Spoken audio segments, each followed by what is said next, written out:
بعد فأعوذ بالله من الشيطان الرجيم بسم الله الرحمن الرحيم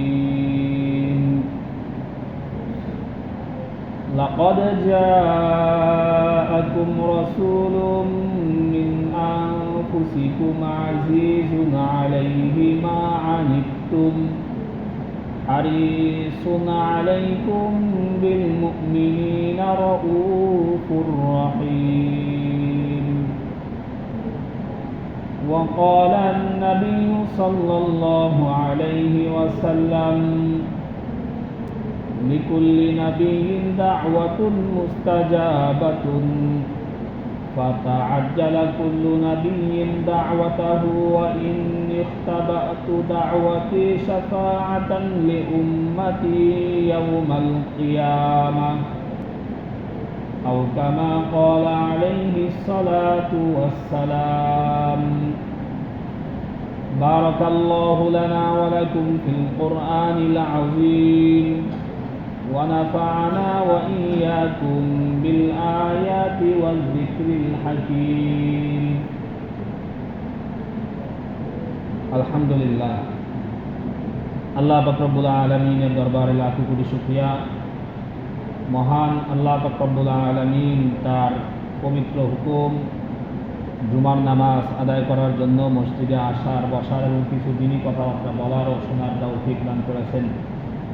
এই জন্য আমরা সকলেই মহান আল্লাহ পাক রব্বুল আলামিনের শুকরিয়া আদায় করি আলহামদুলিল্লাহ। আমাদের আলোচনা চলতেছে সূরাতুন নবী, সিরাতুন নবী, ইহসানুন নবী, অর্থাৎ রাসূল সাল্লাল্লাহু আলাইহি ওয়াসাল্লামের শরীরের গঠন আকৃতি কেমন ছিল এ বিষয়ে আলোচনা করছি। রাসূল সাল্লাল্লাহু আলাইহি ওয়াসাল্লামের আখলাক, চরিত্র কেমন ছিল এ বিষয়েও আমাদের আলোচনা গেছে। এরপরে হচ্ছিল গিয়ে রাসূল সাল্লাল্লাহু আলাইহি ওয়াসাল্লামের ইহসান বা দয়া, উম্মতের প্রতি রাসূল সাল্লাল্লাহু আলাইহি ওয়াসাল্লামের দয়া বা ইহসান কতটুকু এ বিষয়ে আলোচনা। কারণ আমরা পূর্বে বলছি যে মানুষের প্রতি বা যে কারো প্রতি ভালোবাসা, মহাব্বত তৈরি হয় তিনটি কারণে। একটি হচ্ছে তার সৌন্দর্যের কারণে, আরেকটি হচ্ছে তার বিশেষ যোগ্যতা, দক্ষতার কারণে, আরেকটি হচ্ছে তার ইহসান, দয়া, দান, অনুদানের কারণে। তাহলে আমরা রাসূল সাল্লাল্লাহু আলাইহি ওয়াসাল্লামের সৌন্দর্য যেটা, এটাও পাইছি। সৌন্দর্যের মাপকাঠিতে তিনি কি ভালোবাসার উপযোগী, যোগ্য। তারপরে হচ্ছিল গিয়ে কামাল, যোগ্যতার বিবেচনায় রাসূল সাল্লাল্লাহু আলাইহি ওয়াসাল্লাম আমাদের ভালোবাসার পাত্র হওয়ার যোগ্য। 3 নম্বরে হচ্ছিল গিয়ে ইহসান বা দয়া। যদি কেউ কারো প্রতি ইহসান করে, দয়া করে, আপনি যদি আমার প্রতি ইহসান করেন, দয়া করেন, অটোমেটিক আপনার প্রতি আমার একটা ভালোবাসা তৈরি হবে। তো আমরা জানব রাসূল সাল্লাল্লাহু আলাইহি ওয়াসাল্লাম আমাদের উপরে কি কি ইহসান করছে, আমাদের প্রতি তার কি কি দয়া এবং অনুগ্রহ রয়েছে। এই ক্ষেত্রে সর্বপ্রথম আয়াত যেটা আল্লাহ পাক রব্বুল আলামিন সূরাতুল আম্বিয়ার মধ্যে বলেন, ওয়ামা আরসালনাকা ইল্লা রাহমাতাল লিল আলামিন। হে নবী, আমি আপনাকে প্রেরণ করেছি গোটা বিশ্ব জগতের জন্য রহমত স্বরূপ, গোটা বিশ্ব জগতের জন্য রহমত স্বরূপ। রহমাতাল লিল আলামিন, আলমের জন্য রহমত। আলম বলা হয় মা সিওয়াল্লাহ, অর্থাৎ আল্লাহ তাআলা ব্যতীত আমরা যা কিছু দেখি, বুঝি, জানি বা না জানি, সব কিছুই হচ্ছিল গিয়ে কি আলম, সব কিছুই কি আলম। রহমাতাল লিল আলামিন, কোরআনের মধ্যে রব্বিল আলামিন। এই আলামিন শব্দের অর্থ কি? আল্লাহ তাআলা ব্যতীত বিশ্ব জগতের মধ্যে আমরা যা কিছু নাম জানি, দেখি, বুঝি বা না বুঝি, সব কিছুই কি এর মধ্যে অন্তর্ভুক্ত। তাহলে আল্লাহ পাক রাসূল সাল্লাল্লাহু আলাইহি ওয়াসাল্লামকে গোটা বিশ্ব জগতের জন্য কি রহমত করে পাঠিয়েছেন। এর মধ্যে যেমনিভাবে মুসলমানেরা অন্তর্ভুক্ত, তেমনিভাবে অমুসলিম, ইহুদি, খ্রিস্টান, নাসারা, মুশরিক সবাই কি এর অন্তর্ভুক্ত। যেমনিভাবে মানুষ এর অন্তর্ভুক্ত, মানুষের সাথে সাথে অন্যান্য পশু পাখি প্রাণী এমনকি জীবজন্তু বা গাছপালা বলতে যা কিছু আছে সব কিছুই কি রাসূল সাল্লাল্লাহু আলাইহি ওয়াসাল্লামের রহমত এর অন্তর্ভুক্ত। সকলের প্রতি রাসূল সাল্লাল্লাহু আলাইহি ওয়াসাল্লামের দয়া রয়েছে। যেহেতু তিনি রহমাতুল লিল আলামিন, এই জন্য তিনি আমাদের উপরে দয়া করেছেন, ইহসান করেছেন, তিনি আমাদের ভালোবাসার কি উপযোগী, ভালোবাসা পাওয়ার হকদার। দ্বিতীয় নম্বরে একটি আয়াতের মধ্যে আল্লাহ পাক রব্বুল আলামিন বলেন সূরাতুত তাওবার 128 নম্বর আয়াত, লাকাদ জাআকুম রাসূলুম মিন আনফুসিকুম আজিজুন আলাইহি মা আনিতুম হারিসুন আলাইকুম বিল মুমিনিনা রাউফুর রহিম।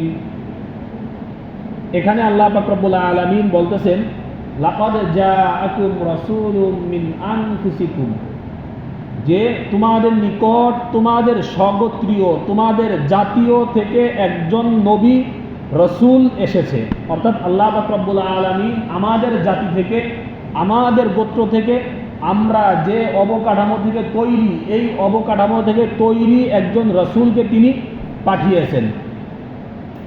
আজিজুন আলাইহি মা আনিতুম, বলতেছি কি আজিজুন আলাইহি মা আনিতুম, যখন তোমরা কষ্ট পাও, দুঃখ পাও বা কোনো পেরেশানি তোমাদের সাথে সম্পৃক্ত হয়, কোনো পেরেশানগ্রস্ত হও, কোনো বিপদে পড়ো বা যে কোনো প্রকারের দুর্যোগ তোমাদেরকে পেয়ে বসে, আজিজুন আলাইহি, তখন ওই রাসূলও তোমাদের কারণে কি হয় দুঃখিত হয়। তোমরা যখন কষ্ট পাও তোমাদের এই রাসূলও কি পায়, তখন তোমাদের কষ্টে কষ্ট পায়। তোমরা যখন ব্যথিত হও তখন তোমাদের রাসূলও কি হয়, তোমাদের ব্যথায় ব্যথিত হয়। আজিজুন আলাইহি মা আনিতুম, তাহলে রাসূল সাল্লাল্লাহু আলাইহি ওয়াসাল্লাম আমাদের কষ্টে তিনি কি পান, কষ্ট পান, আমাদের সুখে খুশিতে তিনি কি হন, খুশি হন। এখন উম্মত গুনাহ করে যে জাহান্নামে যাচ্ছে, জাহান্নামের উপযোগী হচ্ছে, এর দ্বারা রাসূল সাল্লাল্লাহু আলাইহি ওয়াসাল্লাম কষ্ট পায় কি পায় না? অবশ্যই তিনি কি পান, কষ্ট পান। তাহলে গুনাহের কাজ থেকে আমাদেরকে বিরত থাকতে হবে। যেহেতু গুনার কাজ দ্বারা আমি আমার নিজের ক্ষতিকে ডেকে আনতেছি, আর এটা আমি না বুঝলেও আল্লাহ পাক রব্বুল আলামিন রাসূল সাল্লাল্লাহু আলাইহি ওয়াসাল্লামকে বুঝার শক্তি দিয়েছে, এই জন্য তিনি এটা বুঝেন এবং কষ্ট পান। তবে আজিজুন আলাইহি মা আনিতুম, আমাদের ব্যথায় তিনি কি হন, ব্যথিত হন, আমাদের কষ্টে তিনি কি পান, কষ্ট পান। হারিসুন আলাইকুম, হারিসুন আলাইকুম, আর একটা হচ্ছিল গিয়ে কি, যখন তোমরা কি করো, কোনো একটা কল্যাণকর কাজ করো, সেই কল্যাণকর কাজের জন্য তিনি আশা রাখেন। অর্থাৎ হারিসুন আলাইকুম, রাসূল সাল্লাল্লাহু আলাইহি ওয়াসাল্লাম সর্বদা এই আশা রাখে যে বান্দা উম্মত কি করবে, কল্যাণকর কাজ করবে। তাহলে ভালো কাজের উম্মত যে ভালো কাজ করবে, এই জন্য তিনি কি রাখেন, সর্বদা আশা এবং আকাঙ্ক্ষা রাখেন, আগ্রহ রাখেন। বিল মুমিনিনা রাউফুর রহিম, বিল মুমিনিনা রাউফুর রহিম, মুমিনদের প্রতি তিনি অত্যন্ত স্নেহশীল এবং দয়াশীল। তাহলে এই আয়াতের মধ্যে আমরা তিনটা সিফাত বা তিনটা গুণ পাইলাম। একটা হচ্ছিল যে রাসূল সাল্লাল্লাহু আলাইহি ওয়াসাল্লাম মুমিনদের উম্মতের কষ্টে কষ্ট পান, উম্মতের ব্যথায় ব্যথিত হন। তারপর তিনি উম্মত ভালো কাজ করবে, এই জন্য তিনি সর্বদা কি থাকেন, আগ্রহী হয়ে থাকেন। 3 নম্বর হচ্ছে যে উম্মতের প্রতি, মুমিনদের প্রতি তিনি দয়াশীল, স্নেহশীল। তাহলে রাসূল সাল্লাল্লাহু আলাইহি ওয়াসাল্লামের দয়া আমাদের প্রতি আছে কি নাই? আছে। যেহেতু দয়া আমাদের প্রতি আছে, এই জন্য আমাদের ভালোবাসা এবং মহব্বতের হকদার কি তিনি। রাসূল সাল্লাল্লাহু আলাইহি ওয়াসাল্লাম কি করতেন দেখেন, মেসওয়াক করা সুন্নত, তাই না? কিন্তু রাসূল সাল্লাল্লাহু আলাইহি ওয়াসাল্লামের মেসওয়াক এটা অত্যন্ত প্রিয় একটি আমল ছিল। রাসূল সাল্লাল্লাহু আলাইহি ওয়াসাল্লাম বুখারী শরীফের একটা হাদিসের মধ্যে বলেন লাউলা আন আশুক্কা আলা উম্মতি লা আমারতুহুম বিসওয়াকি ইনদা কুল্লি সালাতিন, আমার উম্মতের কষ্ট হবে এমন যদি না হইতো তাহলে উম্মতের জন্য প্রত্যেক নামাজে মেসওয়াক করাটা আমি ফরজ করে দিতাম। কষ্ট হবে এই জন্য মেসওয়াকটাকে কি করেন নাই, তিনি ফরজ করেন নাই। তাহলে উম্মতের কষ্ট হবে যে কিন্তু কি করেন নাই, মেসওয়াকটাকে ফরজ করেন নাই। তাহলে তা না হলে কি করে দিত, মেসওয়াককে ফরজ করে দিত। কত বড় দয়ার সাগর হলে এই কাজটা করতে পারে যে উম্মতের কষ্ট হবে দেখে একটা ইবাদতকে তাদের উপরে কি করলো না, চাপাই দিল না। তারাবির নামাজ বা তাহাজ্জুদের নামাজের ব্যাপারে আমরা সকলে জানি। রাসূল সাল্লাল্লাহু আলাইহি ওয়াসাল্লাম একদিন কি করলো, গিয়ে মসজিদে জামাতের সহিত নামাজ পড়লো। তার সাহাবায়ে ওই দিন সবাই জানে না যে আজকে মসজিদে কি হবে, তারাবির নামাজ হবে। পরের দিন যখন খবর পাইছে সাহাবায়ে কেরাম এসে মসজিদ ভরে গেছে। রাসূল সাল্লাল্লাহু আলাইহি ওয়াসাল্লাম পরের দিনও গিয়ে কি করলেন, মসজিদে নামাজ পড়লেন। দেখলেন যে কি মসজিদ তো ভরা। তৃতীয় দিন গেছে, মসজিদে গিয়ে দেখে যে আজকে মসজিদ আরো বার। চতুর্থ দিন তিনি আর ঘর থেকে আসেন নাই মসজিদে নামাজ পড়তে, নফল নামাজ পড়তে। পরের দিন সকালে বের হয়ে বলতেছে, ইন্নী খাশিতু আন তুফরাজা আলাইকুম, যে আমার ভয় হচ্ছিল যে তোমাদের উপর এই ইবাদতটাকে ফরজ করে দেওয়া হবে, এই নামাজটাকে তোমাদের উপর ফরজ করে দেওয়া হবে, এই জন্য আমি চতুর্থ দিন আর বাইর হইনি। তাহলে নামাজ, নফল নামাজ আমাদের উপর ফরজ করে দেওয়া হবে, এই জন্য রাসূল সাল্লাল্লাহু আলাইহি ওয়াসাল্লাম নামাজটা কি করেন না, ওই দিন জামাতের সহিত আদায় করেন নাই, শুধুমাত্র উম্মতের কষ্ট হবে এই জন্য। আমরা সকলেই জানি মেরাজের রাত্রে রাসূল সাল্লাল্লাহু আলাইহি ওয়াসাল্লাম যখন আসমানে গেলেন তখন আল্লাহ তাআলা কত রাকাত নামাজ ফরজ করেছিল, কত ওয়াক্ত? প্রথমে 50 ওয়াক্ত। এই 50 ওয়াক্ত থেকে বারবার বারবার আবেদন করতে করতে করতে করতে কত ওয়াক্ততে আসছে? 5 ওয়াক্তের মধ্যে আসছে। সর্বশেষ বলতেছে ওয়াহিয়া খামসুন ওয়াহিয়া খামসুনা, হিয়া খামসুন হিয়া খামসুনা লা ইউবাদদালুল কওলু লাদাইয়া, যে এখানে যদিও 5 ওয়াক্ত নামাজ দেওয়া হয়েছে কিন্তু আল্লাহ পাক রব্বুল আলামিন যেহেতু সর্বপ্রথম 50 ওয়াক্ত আমাদের জন্য ধার্য করছিল, 5 ওয়াক্ত নামাজ পড়লেও আমরা 50 ওয়াক্তের সওয়াবই পাবো। 5 ওয়াক্ত নামাজ পড়লেও কি পাবো আমরা? 50 ওয়াক্তই সওয়াবই পাবো। রাসূল সাল্লাল্লাহু আলাইহি ওয়াসাল্লাম উম্মতের প্রতি কতটা দয়ালু ছিলেন যে তিনি উম্মতের ভবিষ্যৎ চিন্তা করে কি করছেন, 50 ওয়াক্ত থেকে নামাজকে 5 ওয়াক্তে এনে দিয়ে গেছেন নিজে। যদি আজকে যদি 50 ওয়াক্ত থাকতো, 5 ওয়াক্তেই তো আমরা পাই না। 50 ওয়াক্ত হলে মসজিদ থেকে আর বাইরে হওয়া লাগতো না, আর যারা জীবনে মসজিদে ঢুকে না ওরা ঢুকতেও না, জুমার নামাজও আসতো না। কত জুমার নামাজে গেলে আবার 5 ওয়াক্তের টাইম হয়ে যায়, যাবো থাকে, এরকম হইতো, তাই না? তাহলে রাসূল সাল্লাল্লাহু আলাইহি ওয়াসাল্লাম আমাদের প্রতি কত বড় ইহসানটা করে গেছে। এক হাদিস শরীফের মধ্যে আছে, রাসূল সাল্লাল্লাহু আলাইহি ওয়াসাল্লাম বলেন, ইন্নী লা আদখুলু ফিস সালাতি ওয়া আনা উরিদু ইকালাতাহা, যে আমি যখন নামাজে দাঁড়াই তখন আমার মনে হয় বা আমি ইচ্ছা করি যে আমি নামাজকে খুব লম্বা করব, খুব দীর্ঘ করে নামাজ পড়ব। ফাআসমাউ বুকা আস-সাবী, এর মধ্যে আমি একটা বাচ্চার কান্না শুনি। ফাআতাজাওয়াজু ফি সালাতি, বাচ্চার কান্না শোনার কারণে আমি নামাজকে সংক্ষিপ্ত করে দিই। যে জায়গায় নামাজ পড়ার কথা ছিল 10 মিনিট 2 রাকাত পড়বো, সে জায়গায় আমি 10 মিনিটের জায়গায় আমি কত মিনিটে? 4 মিনিটে নিয়ে আসি, নামাজকে আমি সংক্ষিপ্ত করে দিই। কেন বললো এটা? এর পরের অংশে গিয়ে বলে দিতেছে যে কেননা ইন্নী আ'লামু মিন বুকাইস সাবিয়্যি মিন শিদ্দাতি ওয়াজদি উম্মিহি মিন বুকাইহি, কেননা আমি এই কথা জানি বাচ্চা যখন কান্না করবে তখন তার মা নামাজে থাকলে কি পাবে? নামাজের মধ্যে কষ্ট পাবে দাঁড়ায় দাঁড়ায়। তাহলে বাচ্চা কান্না করলে মা নামাজের মধ্যে কষ্ট পাবে, এই জন্য রাসূল সাল্লাল্লাহু আলাইহি ওয়াসাল্লাম কি বললেন? নামাজকে সংক্ষিপ্ত করার পদ্ধতি আমাদেরকে শিখাই দিয়ে গেলেন। দয়ার সাগর, দয়ালু যদি না হইতো তাহলে তিনি এই কাজ করতেন?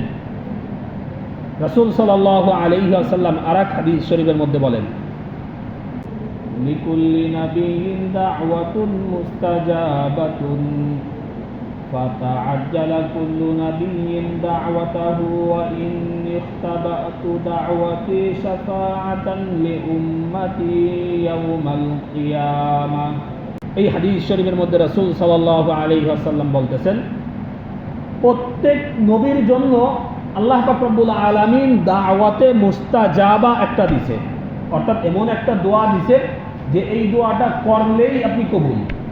এই দোয়া কি করলেই কবুল। প্রত্যেক নবীকে একটা একটা দোয়া কি সুযোগ দিছে যে এই দোয়া যখন করবেন বা এই বিষয়ে বা এই ক্ষেত্রে বা এই সময়ে যখন আপনি দোয়া করবেন, দোয়াটা কি হবে, সাথে সাথে কবুল হবে। ফাতাআজ্জালা কুল্লু নাবিয়্যিন দাওয়াতাহু, সকল নবী রাসূলগণ দুনিয়ায় বসে তাদের সেই দোয়াকে করে ফেলছে। সকল নবী রাসূলগণ তাদের সেই দোয়াকে দুনিয়ায় বসে কি করে ফেলছে। ওয়া ইন্নী খাবাতুহা লিউম্মতি শাফাআতান ইয়াউমাল কিয়ামা।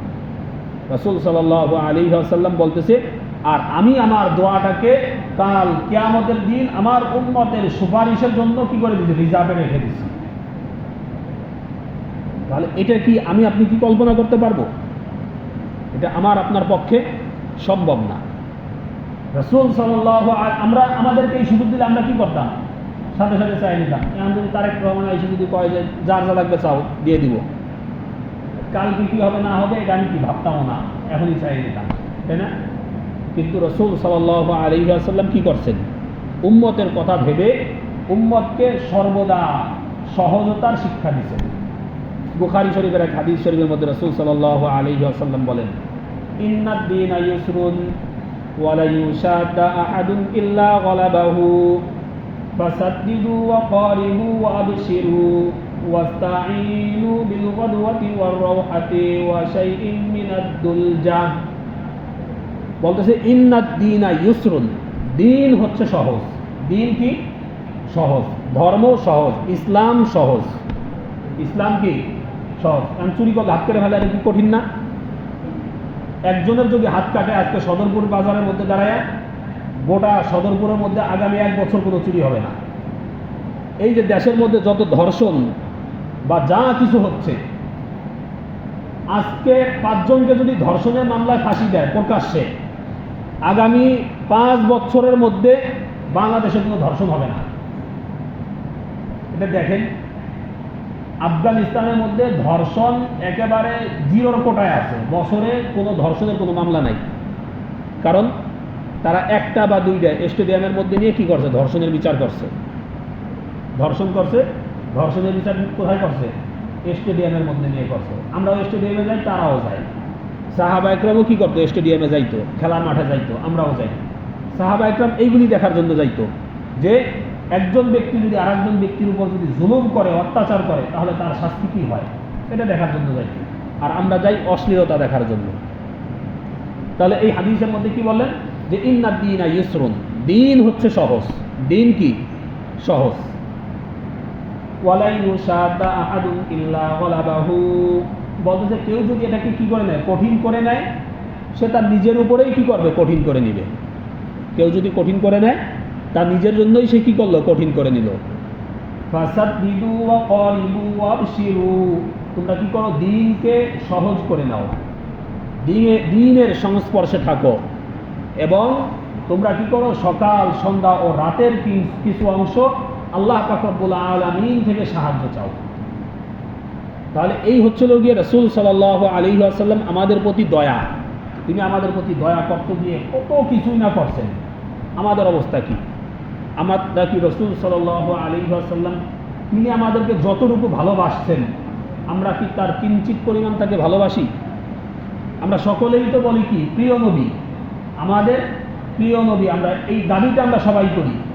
কিন্তু এখন আমি যদি বলি, এই জায়গায় বলবো না, কারণ গত বছর ঢাকায় এক জায়গায় বই আমি নিজে লজ্জা পেয়েছি। প্রায় 30 থেকে 50 জন ব্যক্তি আমার সামনে ছিল। আমি বলছিলাম যে একজন ব্যক্তি দ্বারা রাসূল সাল্লাল্লাহু আলাইহি ওয়াসাল্লামের উপর জীবনীর উপর লিখিত 5টি কিতাবের নাম বলেন, তাকে আমি পুরস্কার দিব। একজনও পাইনি। তাহলে আমরা নবীর উম্মত, অথচ নবীর জীবনী নিয়ে লিখিত 5টি কিতাবের নাম আমরা বলতে পারি না। পড়া তো দূরের কথা, পড়া তো দূরের কথা। রাসূল সাল্লাল্লাহু আলাইহি ওয়াসাল্লামের জীবনী আমাদেরকে জানতে হবে, বুঝতে হবে, একজন ব্যক্তিকে যদি আমি না জানি না বুঝি, ভালোবাসা কোথা থেকে তৈরি হবে? ভালোবাসতে হলে কি করতে হবে? আগে জানতে হবে, বুঝতে হবে। আমাদের এটাও জানা থাকতে হবে যে ওই 1400 বছর আগে এখান থেকে হাজার লক্ষ মাইল দূরে থেকে একজন ব্যক্তি আমাদেরকে কি করতেন? অত্যন্ত ভালোবাসতেন। আজও তিনি কি করেন? আমাদেরকে ভালোবাসতেন। তিনি এই উম্মতের জন্য, আমার জন্য সর্বদা ডেকে গেছেন, উম্মতি উম্মতি আল্লাহুম্মা উম্মতি। এইভাবে তিনি সর্বদা কান্না করে গেছেন। এটা আমাকে বুঝতে হবে। তাহলে এটা আমি তো বাতাস থেকে শুনবো না, এটার জন্য আমাকে কি করতে হবে? চেষ্টা করতে হবে। রাসূল সাল্লাল্লাহু আলাইহি ওয়াসাল্লামের জীবনী পড়তে হবে, মুতালা করতে হবে। কত লেকচার, কত বক্তব্য আমাদের মুখস্থ, কিন্তু রাসূল সাল্লাল্লাহু আলাইহি ওয়াসাল্লামের কয়টা বক্তব্য আমার মুখস্থ আছে? কত গান আমার মুখস্থ? রাসূল সাল্লাল্লাহু আলাইহি ওয়াসাল্লামের কয়টা হাদিস আমার মুখস্থ আছে? কত ব্যক্তিকেই না আমি জিন্দেগিতে অনুসরণ করলাম? রাসূল সাল্লাল্লাহু আলাইহি ওয়াসাল্লামকে আমার জিন্দেগির কয়টা পয়েন্টের মধ্যে গিয়ে আমি অনুসরণ করছি? এখান থেকে আমাদেরকে জানতে হবে, বুঝতে হবে। যদি আমি তাকে না জানি, না চিনি, না বুঝি, ভালোবাসা কোথা থেকে তৈরি হবে? এই জন্য রবিউল আউয়াল মাস রাসূল সাল্লাল্লাহু আলাইহি ওয়াসাল্লামের জন্ম এবং মৃত্যুর মাস। এই মাস থেকেই যদি আমরা উদ্যোগ নিই যে অল্প অল্প করে রাসূল সাল্লাল্লাহু আলাইহি ওয়াসাল্লামকে আমরা জানবো এবং চিনব, তাহলে সম্ভব। আল্লাহ পাক রব্বুল আলামিন আমাদের সকলকে আমাদের রাসূল সাল্লাল্লাহু আলাইহি ওয়াসাল্লামকে চিনার, জানার এবং তাকে অন্তরের অন্তঃস্থল থেকে ভালোবাসার তৌফিক দান করুন। ওয়া আখিরু দাওয়ানা আলহামদুলিল্লাহি রাব্বিল আলামিন।